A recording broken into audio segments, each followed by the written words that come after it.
Imagine que demain matin, tu te réveilles avec exactement les mêmes peurs qu'aujourd'hui. La peur d'échouer, la peur de décevoir, la peur du regard des autres, la peur de ne pas être assez bon, la peur de prendre une décision et de le regretter. Et maintenant, imagine une deuxième personne. Elle ressent exactement les mêmes peurs que toi, mais contrairement à toi, elle avance quand même. Elle lance son projet, elle prend la parole, elle ose dire non, elle recommence après un échec. Elle entre dans une pièce avec le cœur qui bat à toute vitesse, et elle agit malgré tout. Alors, qu'est-ce qui fait la différence entre ces deux personnes? Est-ce que la deuxième est plus courageuse, plus forte, plus confiante?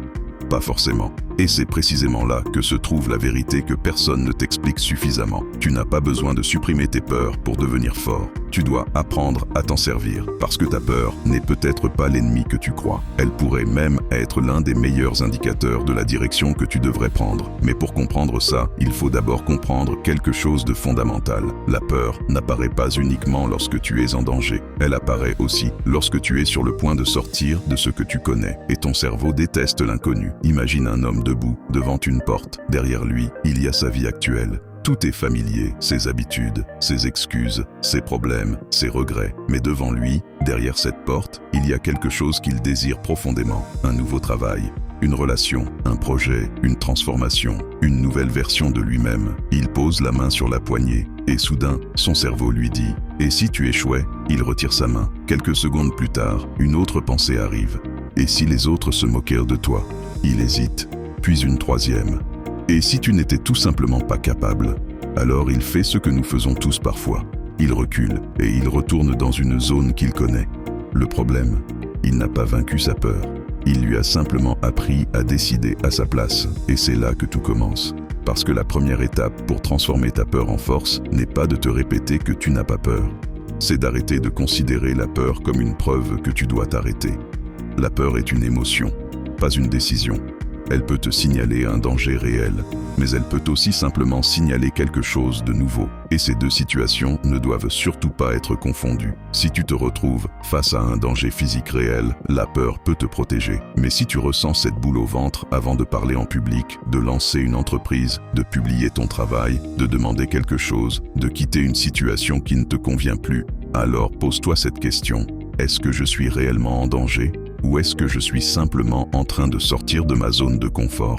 Cette question peut changer énormément de choses, parce que très souvent, nous interprétons l'inconfort comme un signal d'arrêt, alors qu'il peut être un signal de croissance. Et voici la deuxième étape.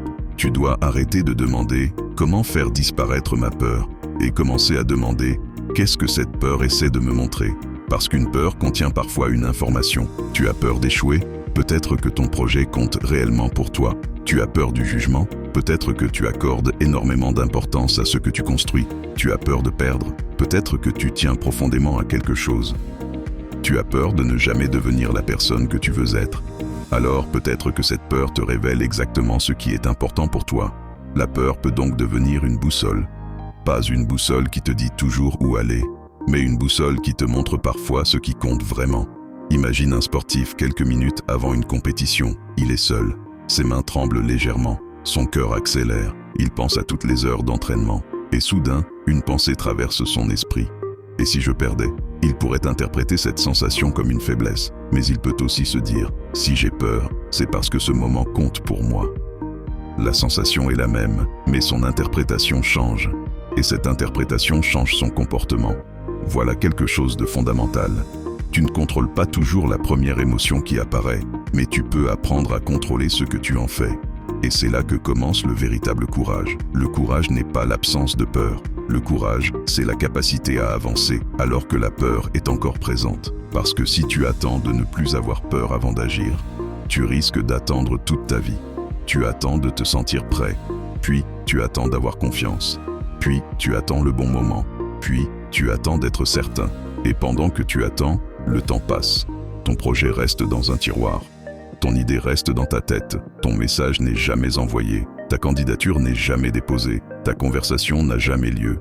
Et un jour, tu réalises quelque chose de terrible. Ce qui t'a empêché d'avancer n'était peut-être pas ton manque de capacité. C'était ton besoin de te sentir parfaitement en sécurité avant de commencer. Mais la confiance ne fonctionne pas comme ça. La plupart du temps, tu ne gagnes pas confiance avant d'agir. Tu gagnes confiance parce que tu as agi. Tu ne deviens pas courageux avant d'affronter tes peurs. Tu deviens courageux parce que tu les affrontes progressivement. C'est pour cela que la troisième étape est essentielle. Arrête d'essayer de faire disparaître ta peur. Commence à réduire la distance entre la peur et l'action. Tu as peur de parler en public? Ne commence pas forcément par monter devant 1000 personnes.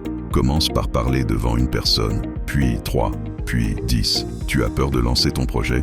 Ne cherche pas immédiatement à construire l'entreprise parfaite. Commence par une première action concrète, un appel, une page, un prototype, une publication, un rendez-vous, une seule action. Parce que ton cerveau apprend par l'expérience. Et chaque fois que tu agis malgré ta peur, tu lui envoies un message. Je peux ressentir cette émotion sans lui obéir. Et cette phrase est extrêmement importante. Tu peux avoir peur et agir. Tu peux douter et agir. Tu peux ne pas te sentir prêt et agir. Tu peux même échouer et agir encore. C'est ainsi que la peur commence progressivement à perdre son pouvoir. Mais il existe une autre peur, beaucoup plus subtile. Une peur dont on parle moins. La peur de réussir. Oui, la peur de réussir. Parce que réussir signifie parfois devenir quelqu'un de différent. Et devenir différent peut faire peur. Si tu changes, certaines personnes ne te comprendront plus. Si tu progresses, tu devras peut-être abandonner certaines habitudes. Si tu deviens plus ambitieux, tu devras peut-être accepter davantage de responsabilités. Si tu deviens discipliné, tu ne pourras plus utiliser certaines excuses. La transformation fait peur parce qu'elle exige de quitter une ancienne identité. Et parfois, la question n'est donc pas « est-ce que j'ai peur d'échouer ?» mais « est-ce que j'ai peur de devenir la personne capable de réussir ?» Réfléchis-y, parce qu'une partie de toi peut vouloir une vie extraordinaire, pendant qu'une autre partie cherche désespérément à préserver la vie qu'elle connaît. C'est ce conflit intérieur qui crée parfois cette sensation étrange. Tu veux avancer, mais quelque chose en toi te retient. Alors comment résoudre ce conflit? En arrêtant de négocier avec chaque émotion. Tu n'as pas besoin de convaincre ton cerveau pendant 3 heures avant chaque décision. Tu dois apprendre à agir avec une certaine dose d'incertitude. Et c'est la 4e étape. Remplace la recherche de certitude par la recherche de preuves. Ne te demande pas « est-ce que je suis certain de réussir ?» Demande-toi « quelle petite action pourrait me donner une information supplémentaire ?» C'est une différence énorme. Tu ne sais pas si ton idée va fonctionner? Teste-la. Tu ne sais pas si tu es capable? Essaie. Tu ne sais pas si cette opportunité est faite pour toi? Explore-la. Tu ne sais pas si tu vas échouer? Accepte le risque et apprends. Tu transformes alors la peur en expérience. Et l'expérience produit quelque chose de précieux, de la confiance. Mais attention, il ne s'agit pas de devenir une personne qui n'a plus peur. Cette personne n'existe probablement pas. Les personnes que tu admires ont elles aussi des doutes. Elles connaissent l'échec. Elles connaissent l'incertitude. Elles ont parfois envie d'abandonner. La différence, c'est qu'elles ont appris à ne plus prendre chaque émotion comme une vérité absolue. Une pensée peut dire « tu n'es pas capable », mais une pensée n'est pas un verdict. Une émotion peut dire « tu vas échouer », mais une émotion ne connaît pas l'avenir. Une peur peut dire « ne fais pas ça », mais elle ne doit pas nécessairement avoir le dernier mot. Et si tu commençais aujourd'hui à observer tes peurs autrement, la prochaine fois que tu ressens cette tension avant de faire quelque chose d'important, ne cherche pas immédiatement à la faire disparaître. Arrête-toi, respire et pose-toi 3 questions. Première question. De quoi ai-je réellement peur? Pas une réponse vague. Sois précis. Est-ce l'échec, le rejet, le ridicule, la perte d'argent, la déception, la comparaison, la réussite elle-même? Deuxième question. Qu'est-ce que cette peur essaie de protéger? Ton ego, ta sécurité, ton image, ton confort, ton besoin d'être accepté? Et troisième question. Quelle petite action puis-je accomplir malgré cette peur? Pas demain, pas quand tu seras prêt. Aujourd'hui, une action suffisamment petite pour être réalisable, mais suffisamment importante pour te faire sortir de l'immobilité. Parce qu'il existe une vérité que tu dois absolument retenir. La peur grandit quand tu la fuis, mais elle change de forme quand tu l'affrontes. Chaque fois que tu évites une situation uniquement parce qu'elle te fait peur, ton cerveau peut apprendre « j'ai bien fait de fuir ». Cette situation était dangereuse, mais lorsque tu affrontes progressivement cette situation et que tu constates que tu peux la traverser, ton expérience change. Tu découvres quelque chose. La peur était réelle, mais elle n'était pas forcément une condamnation. Et plus tu accumules ces expériences, plus ton identité change. Tu n'es plus seulement quelqu'un qui dit « j'aimerais être courageux ». Tu deviens quelqu'un qui possède des preuves de son courage. Et cette différence est immense. Parce que ton identité ne se construit pas uniquement avec ce que tu penses de toi, elle se construit avec ce que tu fais régulièrement. Chaque fois que tu agis malgré la peur, tu votes pour une nouvelle version de toi. Un vote, puis un autre, et un jour, tu regardes derrière toi et tu réalises « Je ne suis plus la même personne ». Pas parce que tu as détruit toutes tes peurs, mais parce que tu as cessé de leur donner le contrôle. Alors peut-être que ta peur n'est pas là pour te dire « Tu n'es pas capable ». Peut-être qu'elle te demande « Es-tu prêt à grandir ?» Peut-être que ce projet qui t'intimide n'est pas le signe que tu devrais abandonner. Peut-être qu'il révèle simplement que tu tiens suffisamment à quelque chose pour ressentir de l'enjeu. Peut-être que cette conversation que tu repousses depuis des semaines doit enfin avoir lieu. Peut-être que cette idée que tu gardes secrète mérite enfin d'exister dans le monde réel. Peut-être que la version de toi que tu attends depuis des années se trouve juste derrière une porte que tu as peur d'ouvrir. Alors écoute bien, tu n'as pas besoin d'être plus fort que ta peur. Tu dois devenir plus fort que la décision que ta peur essaye de prendre pour toi. La prochaine fois que ton cœur accélère, ne fuis pas automatiquement. Observe. La prochaine fois que tu doutes, ne considère pas immédiatement ce doute comme une vérité. Analyse. La prochaine fois que tu as peur, demande-toi ce qui se trouve de l'autre côté. Parce que parfois, derrière la peur, il n'y a pas un danger, il y a une opportunité. Derrière le rejet, il y a peut-être une rencontre. Derrière l'échec, il y a peut-être une leçon. Derrière l'inconfort, il y a peut-être une croissance. Derrière le doute, il y a peut-être une nouvelle compétence à construire. Et derrière cette peur que tu évites depuis si longtemps, il y a peut-être la personne que tu pourrais devenir. Alors ne cherche plus à vivre une vie sans peur.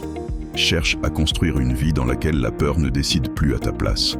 Parce que le courage n'est pas de regarder la peur disparaître. Le courage, c'est de la regarder droit dans les yeux et de lui dire « Tu peux venir avec moi, mais tu ne conduiras pas ».